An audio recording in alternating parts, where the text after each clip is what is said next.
मित्रों, कहानी समाज की हो, परिवार की हो, पड़ोस की हो, वह बेशक दिलचस्प होती है।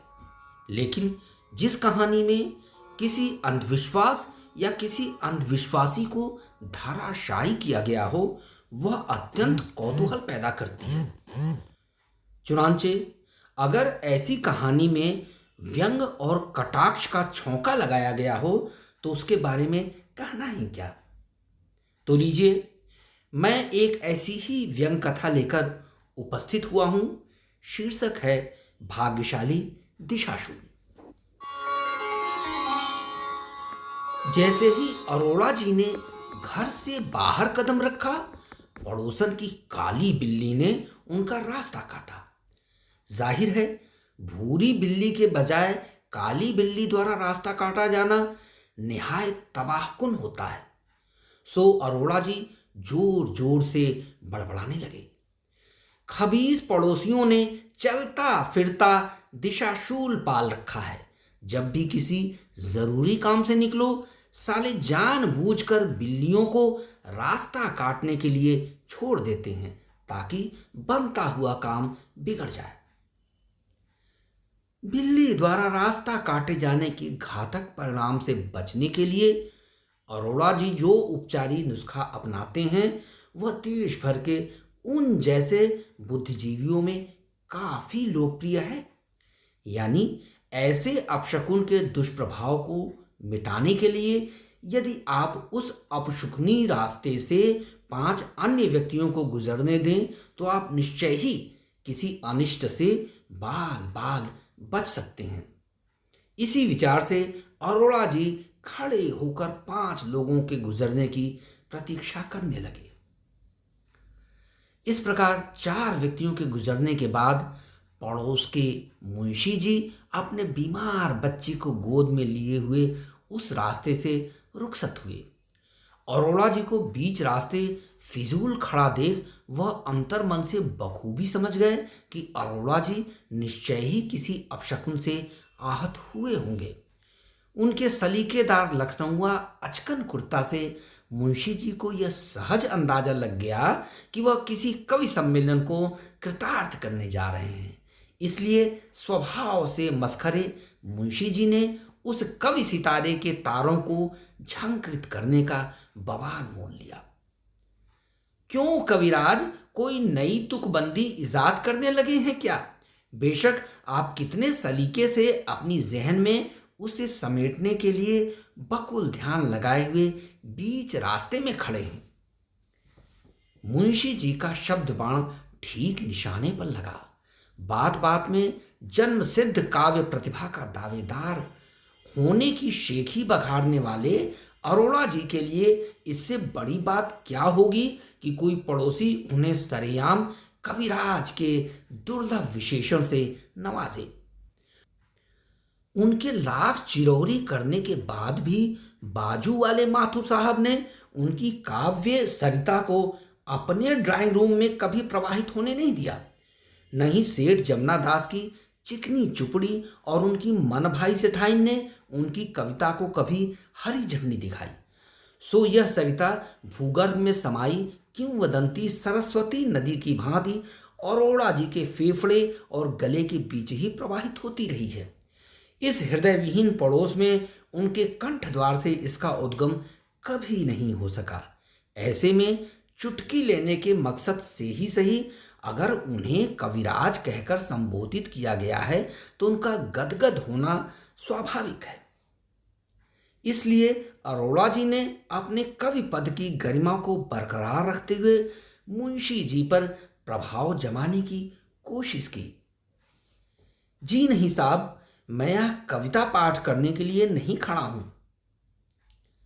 तो क्या सैर सपाटे पर जाने के लिए भाभी जी के आने का इंतजार कर रहे हैं? अगर आप इजाजत दें तो मैं यहीं से भाभी जी को आवाज लगाऊं। मुंशी जी ने नजला जुकाम से पीड़ित बच्चे को गोद से उतारते हुए अरोड़ा जी की खुशामद की। नहीं मुंशी जी, और यह कहकर अरोड़ा जी 5वें व्यक्ति के रूप में उनके आगे बढ़ने की बेसब्री से प्रतीक्षा करने लगे। फिर मुंशी जी ने सवाल उछालकर उनकी बेचैनी को बेतहाशा बढ़ा दिया। अरोड़ा जी आग की तरह भड़क उठे।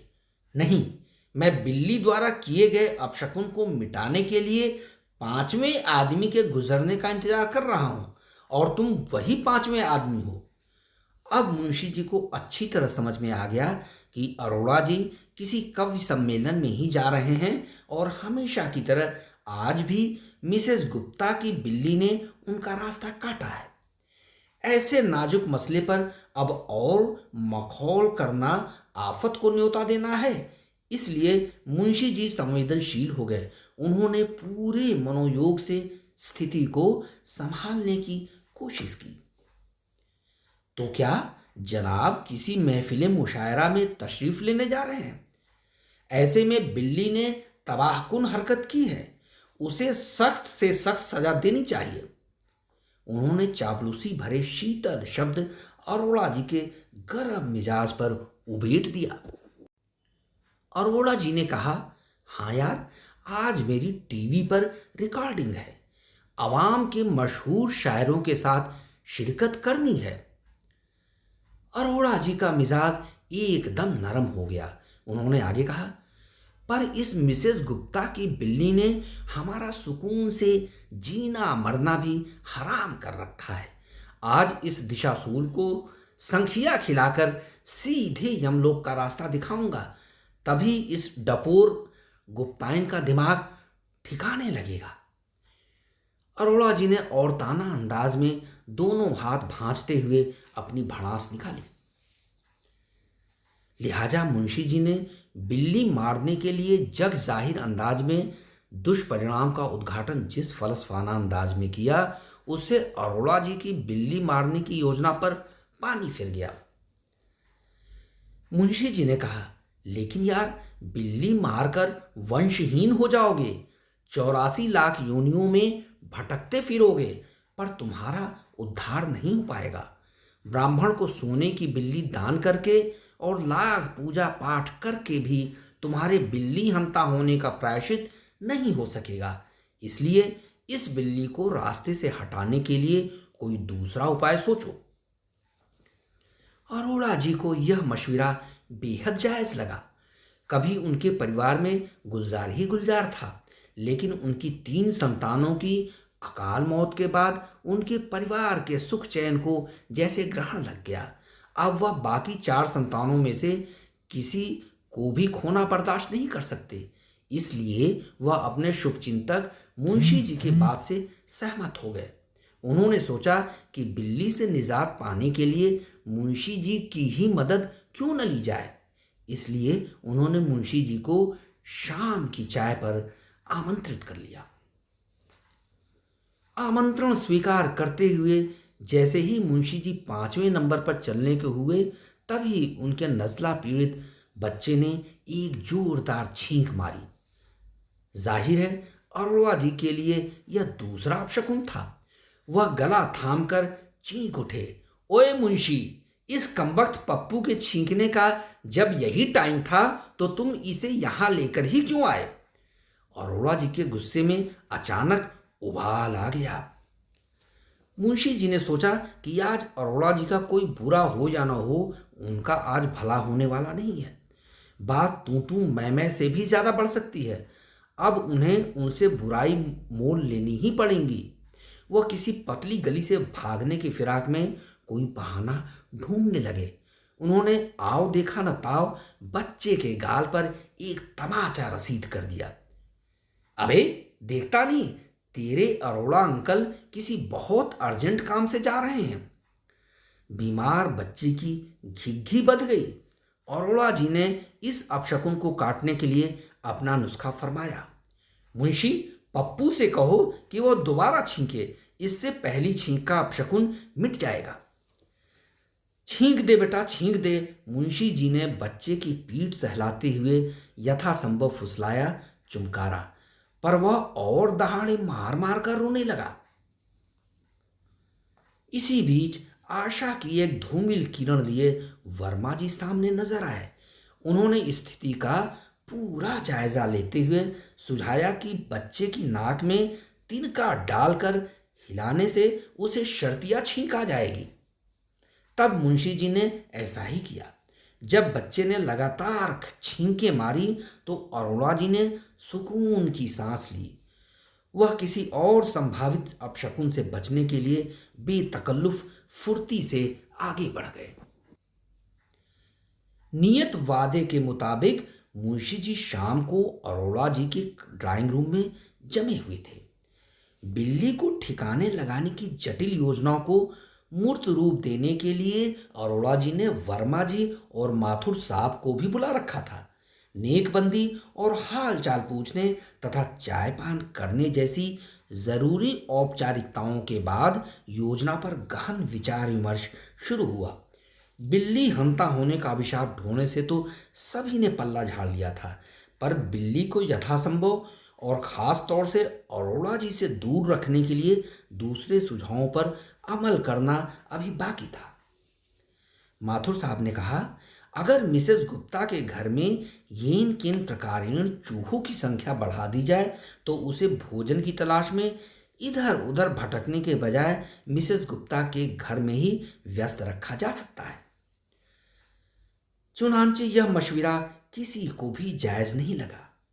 बेशक चूहों की संख्या बढ़ाने की योजना किसी अनबूझ पहले की तरह जटिल लगी, सो इसे खारिज कर दिया गया। तब वर्मा जी ने कहा, बिल्ली को पकड़कर किसी दूर दराज के इलाके में छोड़ दिया जाए। इससे न केवल अरोड़ा जी को बल्कि हम सभी को उस चुड़ैल से मुक्ति मिल जाएगी।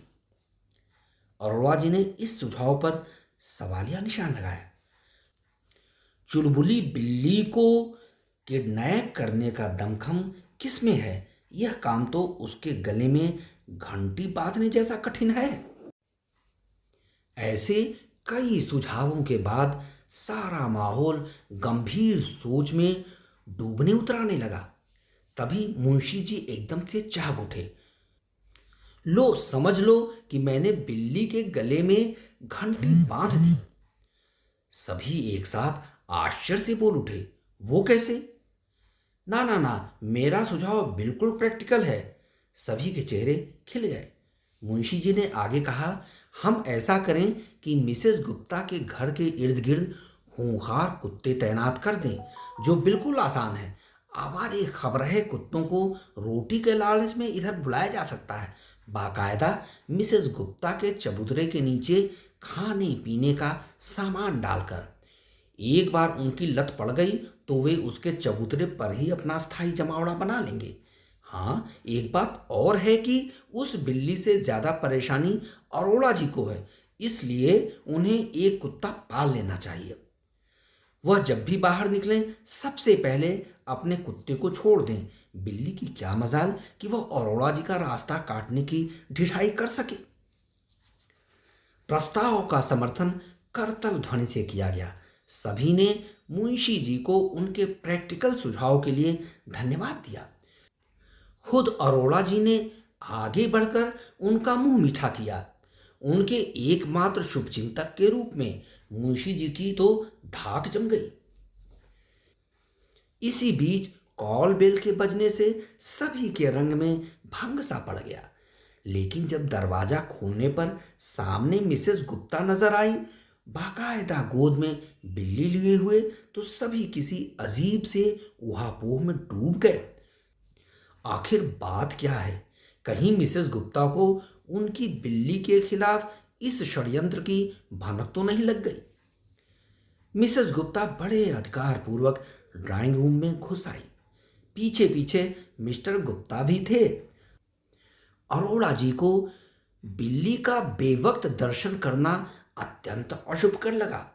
बहरहाल इसके पहले कि वह कोई प्रतिक्रिया करते, मिस्टर गुप्ता बोल उठे, अरोड़ा साहब, मुझे 3 सालों के लिए अपनी कंपनी के डायरेक्टर की हैसियत से आदिस अबाबा जाना पड़ रहा है, पर हमें खेद है कि हम अपनी मिस कैथलीन को अपने साथ नहीं ले जा सकते। इसलिए हमने सोचा कि हम इस प्यारी बिल्ली गुड़िया को आप जैसे भले मानस की देखरेख में छोड़ जाएं। आप ठहरे भावुक मन कवि महोदय। मैं इसके खाना खुराक के लिए 10,000 रुपये माहवारी भेज दिया करूंगा।